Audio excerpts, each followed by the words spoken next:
Hi, my name's Kevin, and I'm gonna tell you a story about a toilet monster in my house. I live in the verdant continent of Australia.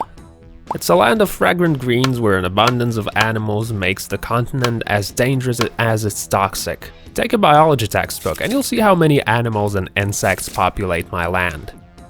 There's a multitude of reptiles, birds, spiders, rays, and insects. We've got about 170 species of snakes and 100 of them are venomous. Ever seen a giant earthworm? Australia is full of them. Australia is the only land on the planet where you'll see snakes at every turn after the rainy season. I once saw a king cobra in the middle of a huge supermarket. There was a general panic. People rushed to the exit, some climbed up the tall windows. It looked spectacular. My mom dragged me outside, but I really wanted to see how the story of an unusual customer would unfold. I mean, come on, it's a cobra in a huge supermarket and an enormous megalopolis. Ever since I was a little kid, my dad had been teaching me to notice the incredible things in life and to survive them. My parents are adventurous and enthusiastic people. They adore our country, so we spend all of our free time traveling. There's nothing more exciting than that.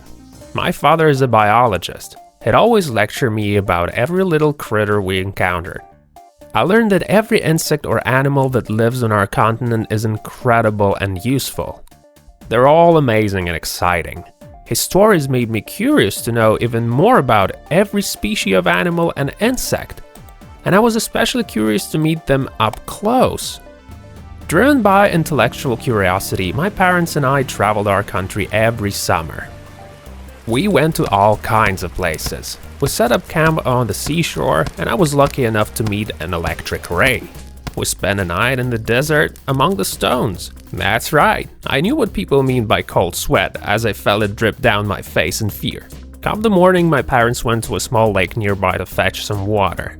Meanwhile, I was hiding from the blazing sun in our tent when I felt something scratching my arm in a way that felt deliberate. I froze inside.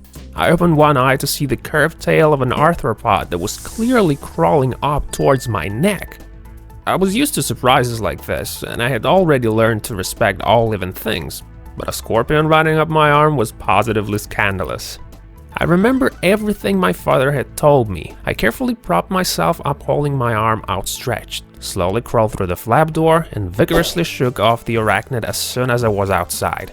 It seemed to jerk awake, lifted its venomous tail even higher, and made a beeline for the rocks. A moment later, it was gone. Then it hit me that our encounter could have ended very differently. That raised my restraint and composure. I actually felt like a real desert survivor skilled in the ways of the wilderness. Later, I encountered another dangerous creature of my homeland, the white-tailed spider. He taught me to examine my clothes carefully before putting them on because the spider often gets into discarded clothes during the night. He said that when it bites you, your skin gets all swollen.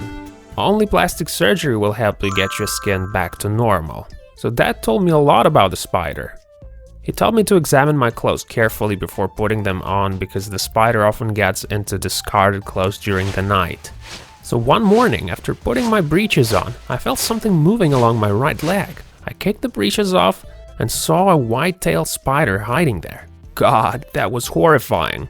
I was paralyzed with fear and actually shaking. I was just 14, so every encounter like that scared me for life, even though I was armed with theoretical knowledge.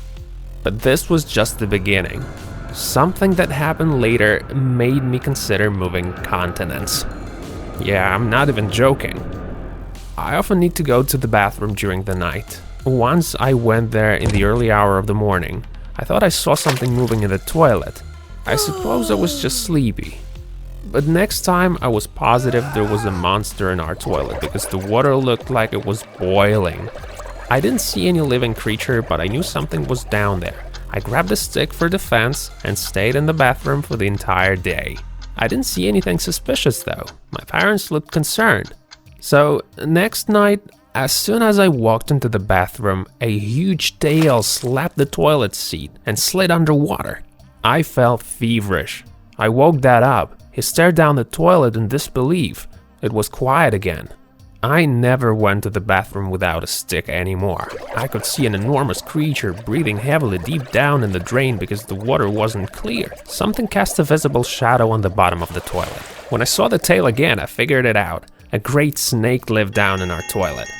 I could barely wait for the evening. As soon as Dad came home, I called a special service myself and said we needed a snake catcher. They sent a girl who pulled our monster out skillfully with her bare hands. All of us sighed in relief. It was actually not unusual. A huge python had crawled through the sewers seeking refuge from the heat. Now, of course, incidents like these are unpleasant, but I still think our country is the best. Animals are its rightful inhabitants too.